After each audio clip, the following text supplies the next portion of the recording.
picture this. You just graduated college. You are getting your career together. You've been saving money for a very long time, and now you are ready to buy your first home. You spend countless hours and countless evenings looking for a new home, and you finally think you found the perfect one. It could be a townhome, or maybe it's a single family home, and you think it's just so perfect. The front yard is nice, the backyard is nice, there's just enough space, maybe you want a family. But then you find out that it's in an HOA community, which is like a homeowners association. And then your realtor will then tell you the cans and can'ts of owning a home in an HOA community. This is possibly different depending on the community that you live in, but there will definitely still be rules and regulations. Take it from me, I used to work in property management, and I've seen firsthand the mess that is HOA communities. So today I'm going to tell you the 3 risks you take investing in a home in an HOA. The 3 risks would include money deprivation, loss of self-expression, and stress. Many people think that buying a home in an HOA is a good investment. They think that they'll maybe make their money back, or in the end you can get some equity or something, but according to Taking Advantage of Homeowners Association foreclosures, little known to many homeowners who live in subdivisions that assess mandatory dues is that failure to pay these dues can lead to a lien being placed on the family home, subjecting the property to foreclosure action. So as you know, foreclosure is something you do not want. You don't want it on your credit score. It's probably going to be really hard for you to come back from that. And working in property management, I see firsthand managers, and it's kind of like the running joke in the office when people call and they are just being really annoying about their late fees because they don't pay their dues, and they're like, well, we should just foreclose them because they're never going to pay their dues, and we're just going to charge them a bunch more money. And the second thing I would like to talk about would be the loss of self-expression that you have. You have very little to little judgment on what goes on outside and even inside your home because of the shared property. According to the article American Dream Influx, occasionally zoning provisions hamper the ability of would-be tenants and would-be landlords to rent. More typically, however, community restricted covenants are what block rentals.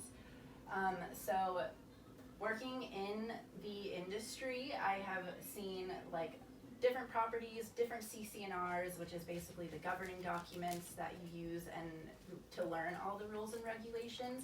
And there's rental restrictions, there's architect restrictions, there's landscaping restrictions, and everything. And that goes back to losing money. If you were planning on renting and then there's a rental restriction, you wouldn't even be able to rent because there's a 2% cap, and that 2% cap has been filled. So now you have to wait years before you can even rent in that property, which is just ridiculous. So there's also another reason you're losing money.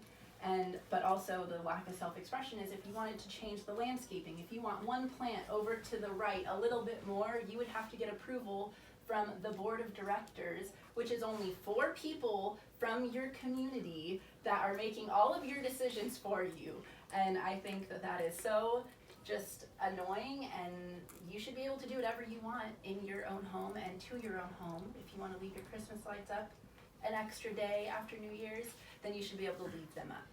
And that's the last thing I want to talk about, is the stress that you deal with when you are living in an HOA community.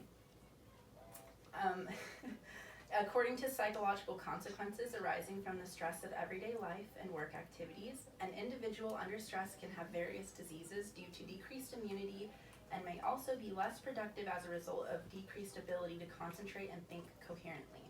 So as you know, if you're stressed out, you're frazzled, you just have no patience with anyone, and as you can imagine, I, working as the customer service person in a property management company, had to deal with a lot of very stressed out, angry people when they couldn't fix their roof because it was leaking or their plumbing was bad, and they had to call the homeowners association first before they could talk to a plumber, because if it was something that the homeowners association took care of, then we would have to be the middleman in between each person and each tenant in the home. And it was just so much like going back and forth. And as a homeowner, I would imagine that is not what you want to deal with. You would want to be the person that just calls the plumber, has them come out. Like, you don't want a middleman in between there. You don't want to have to say, oh, well, this is their responsibility, so they pay for it, or I pay for it. Like, you just want to pay for it. You just want to get it done, and you want to get it taken care of. Like, that is so much extra stress that you do not need. And so, in conclusion today, I have told you 3 reasons: money deprivation, loss of self-expression, and stress that would happen if you owned a home in an HOA community. So my call to action for you would be to really think about your investments that you're making and really just put in the time to make sure that it's a really good decision.